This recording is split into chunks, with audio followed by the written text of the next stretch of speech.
The first sign wasn't dramatic, just a text message that flashed across Robert's phone while he was in the shower.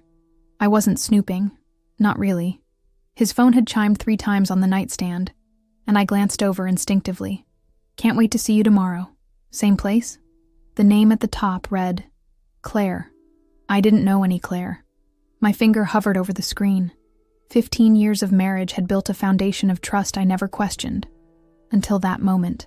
I placed the phone down exactly as I'd found it and sat on the edge of our bed, heart pounding against my ribs like it wanted to escape.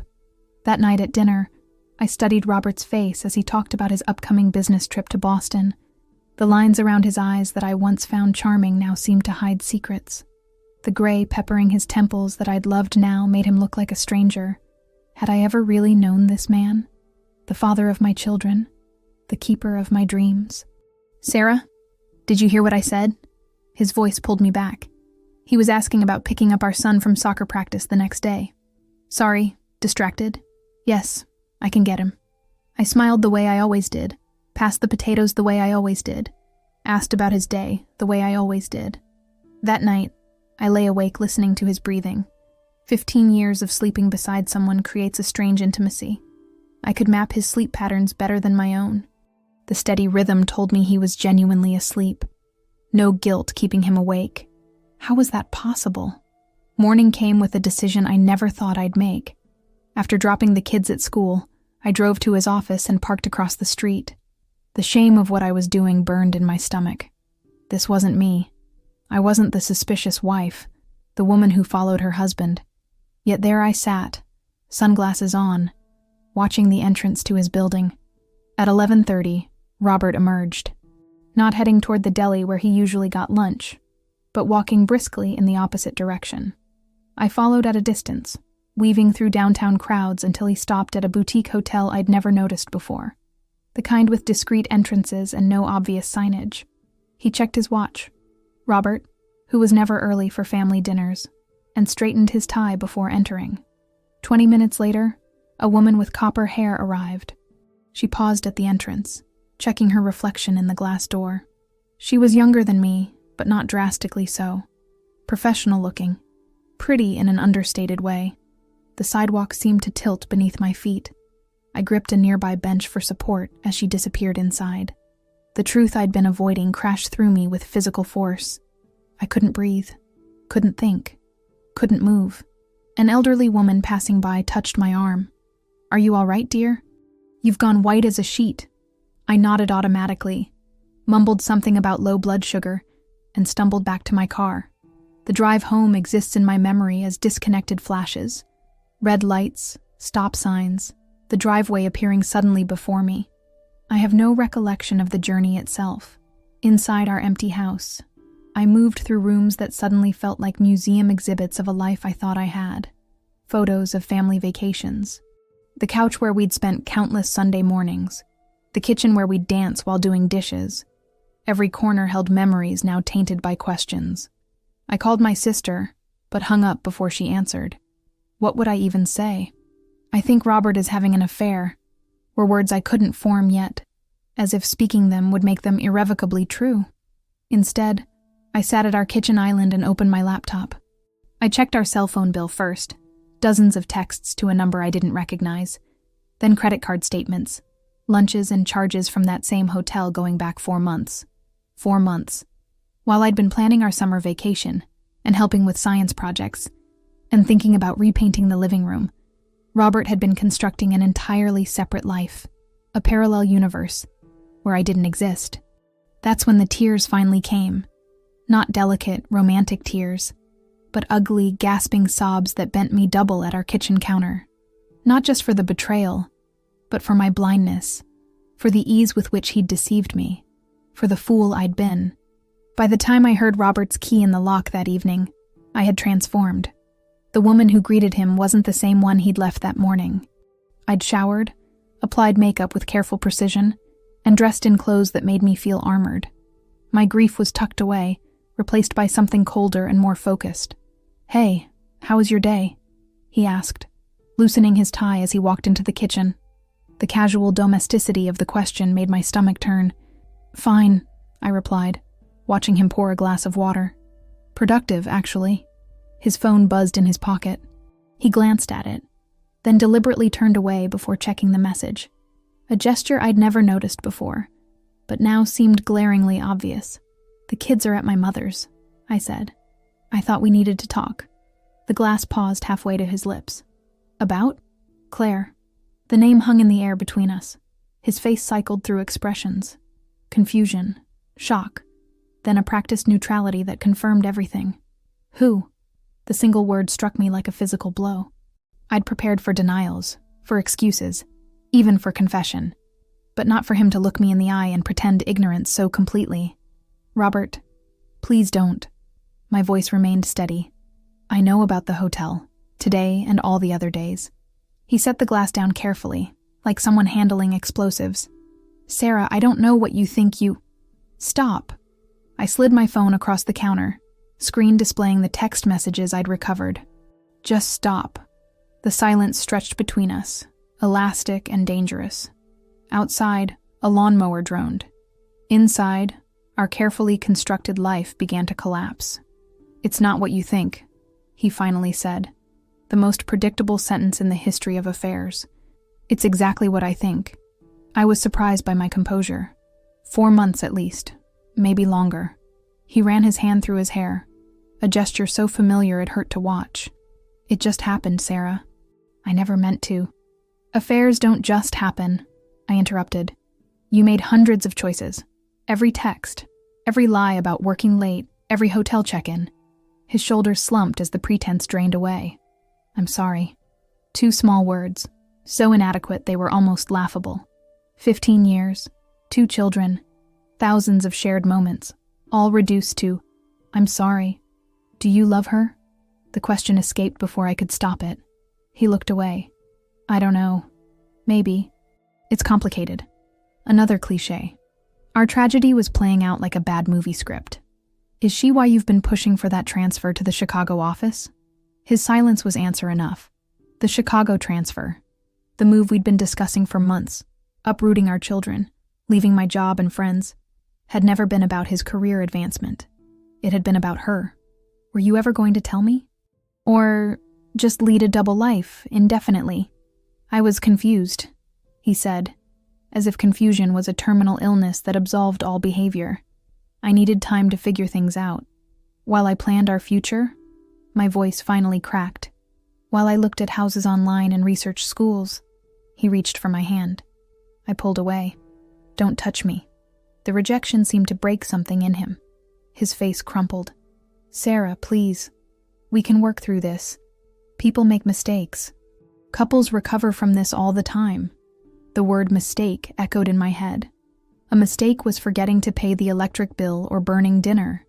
This was deliberate deception, day after day, week after week. "I need you to leave," I said quietly. "What?" "No. This is my home too. We need to talk about this. Not tonight." The exhaustion hit me suddenly, a wave threatening to pull me under. "I can't look at you right now. I can't breathe with you in this house. Where am I supposed to go?" The entitlement in his voice sparked something in me. "I don't care. Go to a hotel. You seem to like them." He flinched as if I'd slapped him. "The kids will stay with my mother tonight."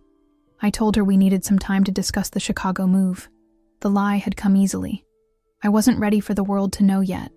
Not my mother, not our friends, not even our children. The humiliation was still too raw. Robert packed a bag in silence while I stood in our kitchen, staring out the window at the neighborhood we'd chosen together. Families were having dinner, helping with homework, living their normal Tuesday evenings while my life disintegrated. When he finally left, the house fell into a silence so complete I could hear the refrigerator humming. I moved through the rooms, turning on every light, unable to bear darkness or shadows. Then, I sat on our bedroom floor and methodically removed his presence from my online accounts, changing passwords, removing his access to our shared calendar, deleting the automatic login to our bank accounts. It felt like cutting away pieces of myself, this digital amputation. But with each severed connection, I reclaimed something too. Small fragments of control in a situation where I had none. Morning arrived with the mechanical persistence that astonishes the heartbroken. How dare the sun rise? How dare birds sing? The world should at least have the decency to pause when everything falls apart. I called in sick to work for the first time in 3 years. Then I picked up the kids from my mother's, maintaining the fiction that everything was normal. Dad had to go to Chicago early to look at houses, I told them. The lie tasted bitter, but I wasn't ready to shatter their world alongside mine. Emma, 12 and perceptive, studied my face. "Are you okay, Mom? You look weird." "Just tired, sweetheart." I kissed the top of her head, inhaling the scent of her strawberry shampoo. "Let's get you two to school." The day stretched before me, empty and daunting. Robert had called 4 times and sent a dozen messages, a mixture of apologies, justifications, and pleas to talk. I left them all unanswered. What was there to say? Each conversation would just be variations on the same themes. His guilt, my pain, questions without satisfying answers. Instead, I drove to a coffee shop in a neighborhood where I wouldn't run into anyone I knew. I ordered, sat by the window, and watched strangers living their uncomplicated lives. The woman typing furiously on her laptop, the elderly man reading a physical newspaper, the barista with the sleeve of tattoos. Did they know how quickly certainty could dissolve? My phone buzzed with a text from my best friend Melissa. "Lunch today? I have gossip about the new principal." The ordinary message from my pre-destruction life made me laugh until tears came. Gossip about the principal, office politics, the school fundraiser committee. None of it mattered anymore. I was living in a different dimension now, where the old concerns seemed like artifacts from another civilization. I replied with a rain check excuse and turned off my phone. Then I did something I'd never done before. I walked into a lawyer's office without an appointment. "I need information about divorce," I told the receptionist, saying the word aloud for the first time. It sounded harsh and final in the quiet office. 2 hours later, I emerged with a folder full of papers and a clearer understanding of what lay ahead. Property division, custody arrangements, financial disclosures. The clinical language transformed my personal tragedy into a procedural matter, which was both depersonalizing and oddly comforting. Back in my car, I allowed myself to consider the full implications of what I was contemplating. Divorce meant dismantling everything we'd built, telling our children their family was changing forever, dividing friends who wouldn't know how to stay neutral, holidays spent shuttling between 2 homes, a future entirely different from the one I'd imagined. Was I overreacting? The question ambushed me at a red light. People did recover from affairs. Marriages survived. Maybe I should hear him out, consider counseling, try to understand what had led him to Claire. The light turned green, and with it came clarity. This wasn't just about the affair.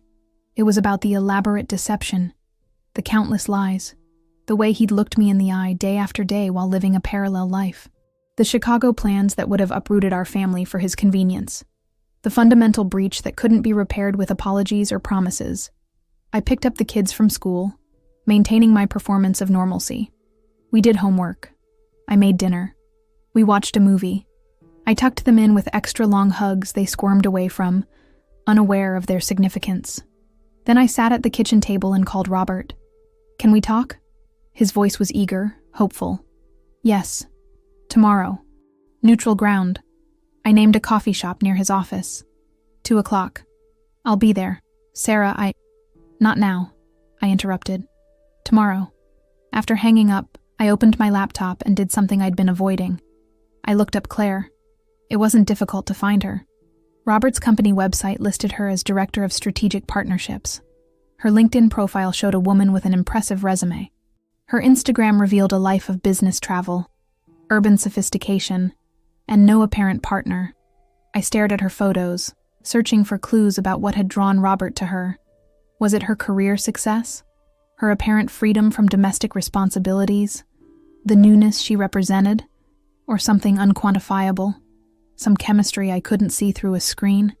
The comparison game was pointless and destructive, I knew that. Yet I couldn't stop myself from scrolling through her life, looking for the moment where mine had become inadequate in Robert's eyes. Eventually, I closed the laptop and walked through our silent house, touching objects that held our history. The chipped mug from our honeymoon, The family photos lining the staircase, the quilt his grandmother had made for our wedding. In our bedroom, I opened his closet. His clothes hung neatly, organized by color as I'd taught him years ago. I pressed my face into one of his sweaters, inhaling the scent of him. Laundry detergent, subtle cologne, the indefinable note that was uniquely Robert. The tears came again, but differently now. Not the violent storm of yesterday, but a quiet, steady rain of grief for what was lost and what was ending. I cried for the young couple who'd stood at an altar making promises they'd meant at the time. I cried for our children who would soon learn that adults could fail catastrophically. Most of all, I cried for the woman I'd been just days ago, trusting, certain, blind to what was coming. The coffee shop buzzed with midday energy. Laptops open, business meetings in progress, baristas calling out complicated orders. I chose a table in the corner, visible from the entrance but away from the main traffic. Then I waited, hands wrapped around a mug I didn't drink from, watching the door. Robert arrived exactly on time. Always punctual, even for the dismantling of our marriage. He spotted me immediately, navigating between tables with the slight hesitation of someone approaching a wild animal. He looked terrible. Unshaven, eyes shadowed. Wearing a shirt I recognized as one he kept in his office for emergencies. Part of me felt vindicated by his dishevelment. Another part ached at the familiar sight of him. "Thank you for meeting me," he said, settling into the chair opposite mine. I nodded, not trusting my voice yet. Up close, he looked even worse. Older somehow. Diminished. The power dynamic between us had shifted dramatically in 48 hours. "I ended it," he said without preamble. "With Claire. It's over. Congratulations." The word came out sharper than I intended. "Sarah, please. I'm trying here." "Trying what? Exactly? To convince me that breaking up with your girlfriend somehow fixes what you've done?" A woman at the next table glanced over. I lowered my voice. "You don't get credit for doing what you should have done months ago." Robert leaned forward, voice urgent. "I made a terrible mistake. The worst mistake of my life. But our marriage is worth fighting for. 15 years, Sarah. 2 beautiful kids. A lifetime of memories. Don't." I raised my hand to stop him. "Don't use our children or our history to manipulate me. It's not manipulation to remind you what we have. Had," I corrected. "What we had was a marriage built on trust. That's gone now." He ran his hands through his hair. Unwashed, I noticed. People rebuild trust. Marriages survive affairs. We could go to counseling. Take some time. This wasn't just an affair, Robert. The calm in my voice surprised me.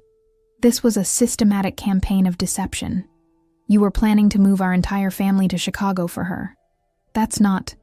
You told me the transfer was about your career. You had me researching schools.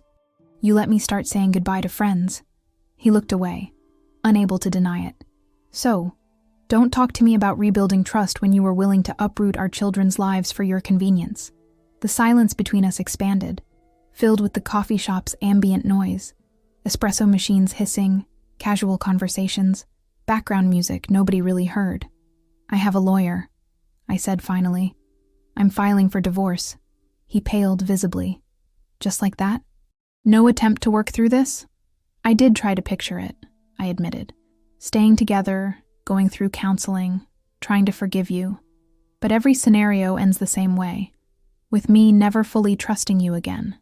With me wondering where you are every time you're late. With me checking your phone while you shower. I would be transparent. You could have access to everything. My phone, email, schedule. That's not a marriage.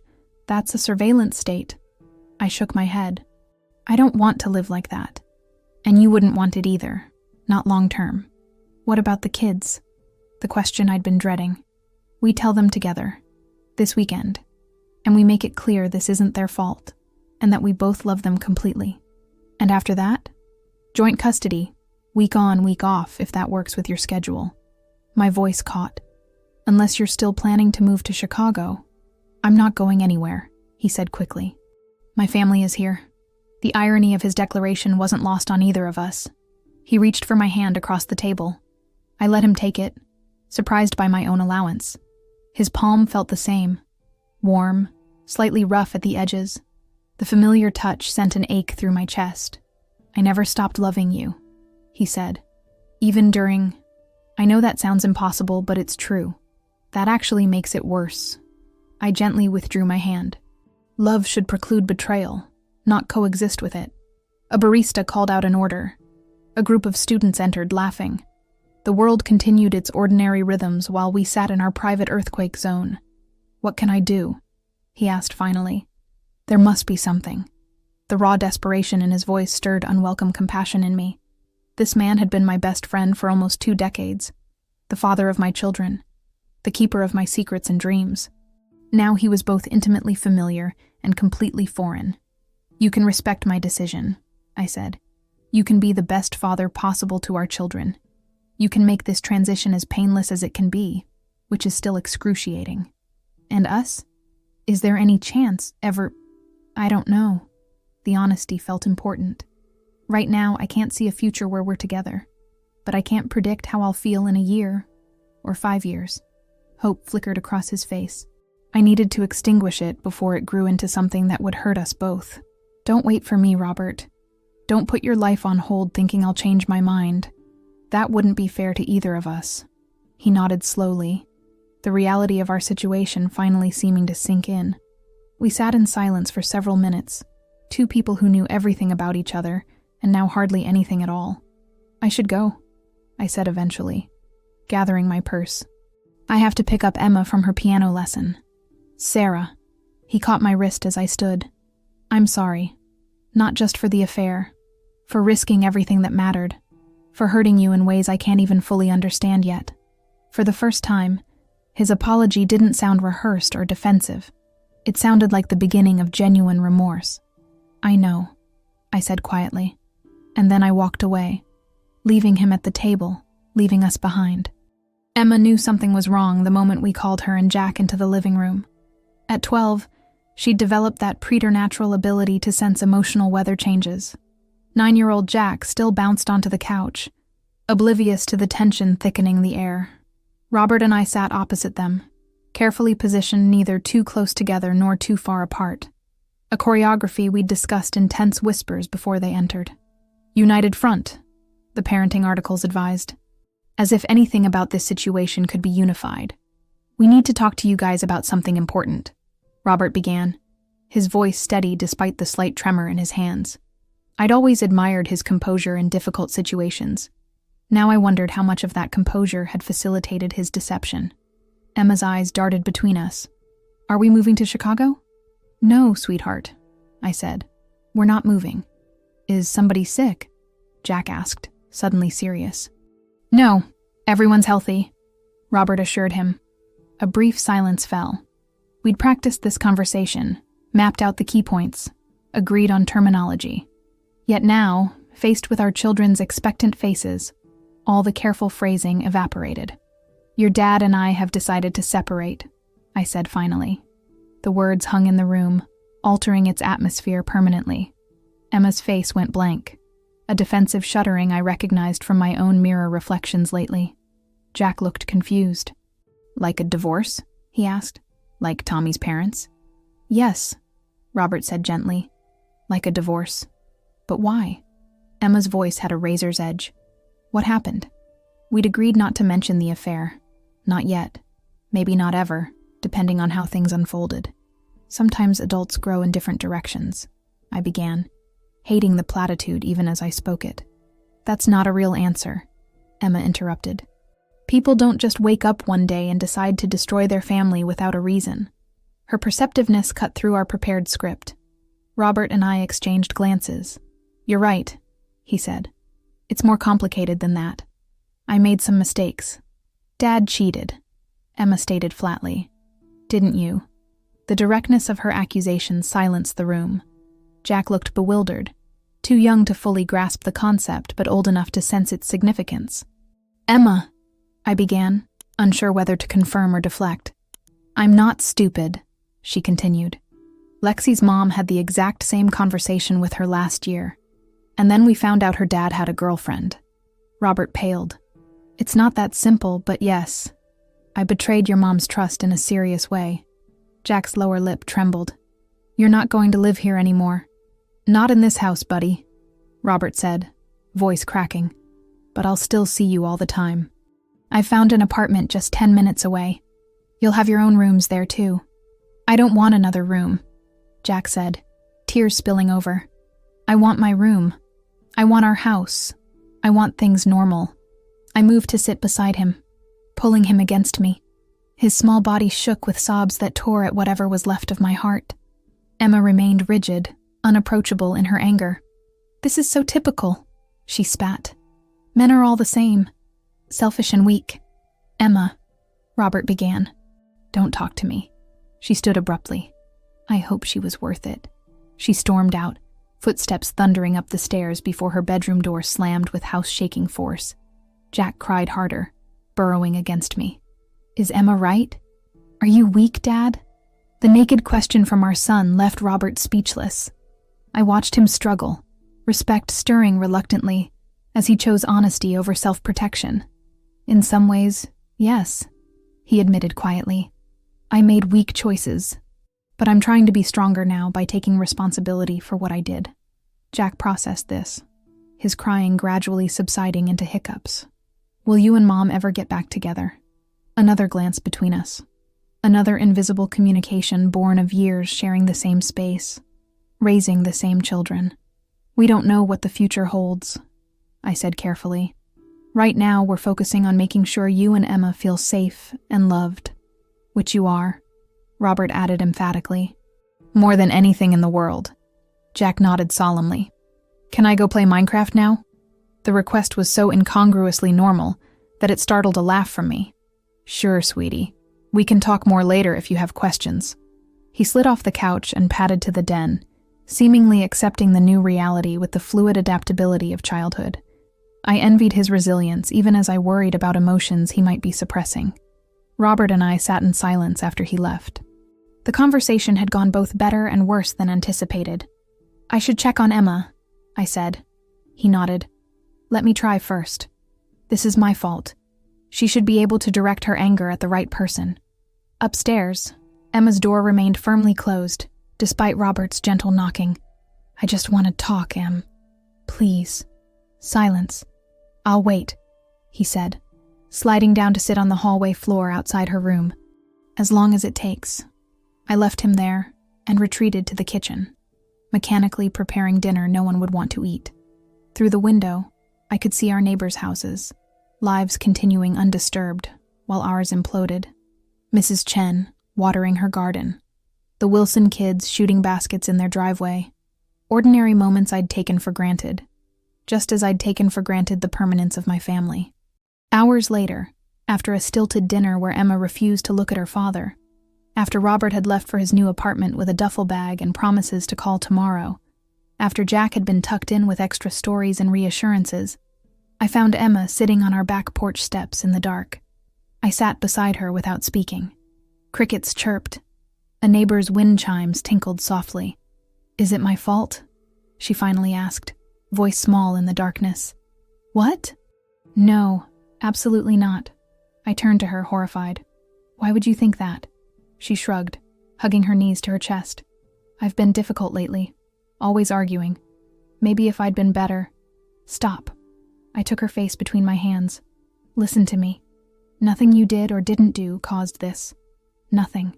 This is completely about adult decisions and adult mistakes. Her eyes, so like her father's, filled with tears. Our family is broken now.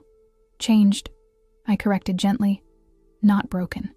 Different, but still a family.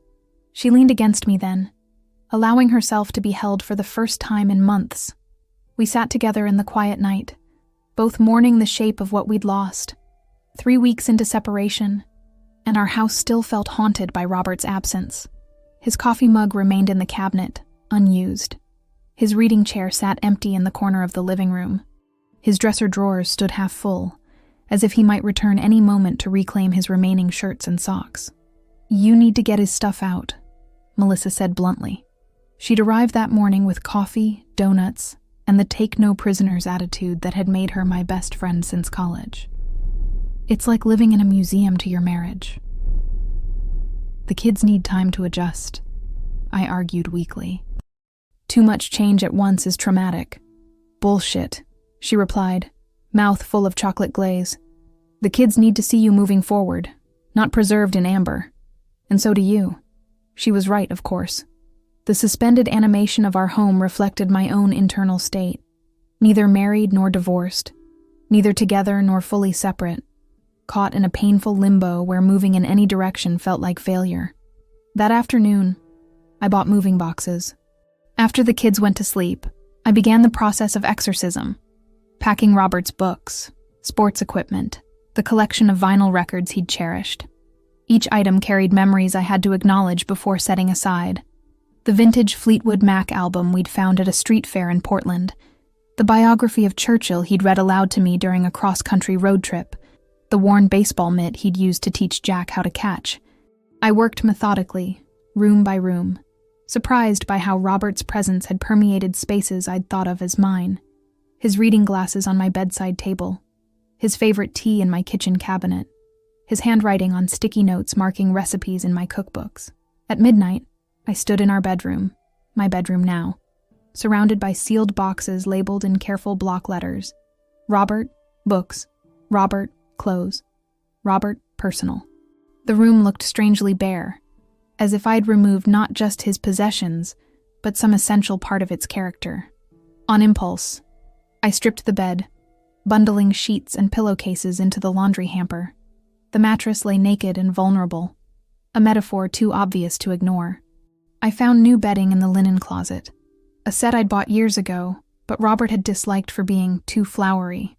I made the bed with these rejected sheets, smoothing the botanical pattern across the mattress with something like defiance. Sleep came easier that night than it had in weeks. The next morning, the kids noticed the changes immediately. "Where's Dad's chair?" Jack asked, pausing in the living room doorway.